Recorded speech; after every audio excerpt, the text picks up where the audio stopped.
session 6 of Living in the Spirit. Romans chapter 8 is a great chapter about life in the Spirit, but of course we don't have time here to look at the whole thing, so I'm going to start in verse 26. In the same way, the Spirit helps us in our weakness. We do not know what we ought to pray, but the Spirit himself intercedes for us through wordless groans. Now, to intercede for somebody is to pray their issues as if they were our own. And this is what the Holy Spirit says he does for us. But he also talks about wordless groans. Prayer doesn't have to be words. There are times when our feelings are just too deep for words, and there might be cries and there might be groans.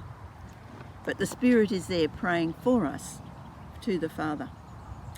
The Spirit knows the mind of God, and he knows what's on our mind, and so he intercedes for us. It's pretty awesome. It's also true that if we've been given the gift of tongues, we can pray for someone when we don't really know the issue. And again, it's the Spirit. He knows the issue, and he is praying through us in his language. Also, the Spirit intercedes for us, but he intercedes according to the will of God. If we are sincerely praying, then the Spirit will redirect our prayers. If they start off not quite right, he will redirect them. Now, Jesus, praying in the Garden of Gethsemane, prayed that if possible, he would not have to face the cross. But his prayer ended up, but not as I will, but you. Praying in the Spirit, our prayer will always end up the right prayer. The next thing Paul mentions is, and we know that in all things God works for good for those who love him, who have been called according to his purposes. So it's saying all things work together for good. Now, it doesn't say that everything that happens to us is good. If we were cooking and following a recipe, then it's very possible that some of the ingredients that you put in that recipe, if you tasted them on their own, would not be pleasant. But when they're part of the recipe and part of the whole, mixed with all the other ingredients, they add a flavour that couldn't be had any other way. There are some unpleasant things that we face in our life, but when they are mixed up with all the rest of the things in our life, they add a flavour to our living. Then in verse 31, if God is for us, who can be against us? God was willing to give his own Son for us. So in other words, God is willing to give everything for our sake. Yes, there will be people who are against us, but with God on our side, we are the conquerors, because nothing can separate us from his love.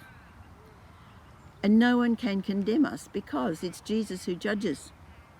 And if we have given ourselves to Jesus, then he's already paid the price for all our wrong and set us free. There is no condemnation for those who are in Jesus.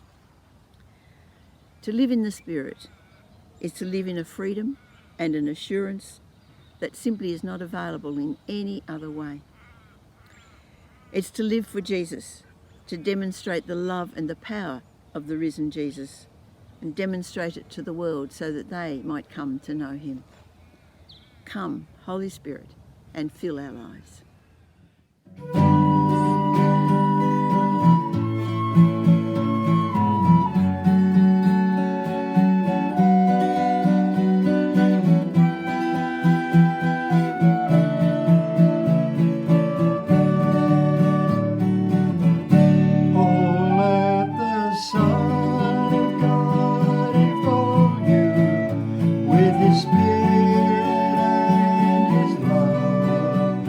Let him fill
sadness.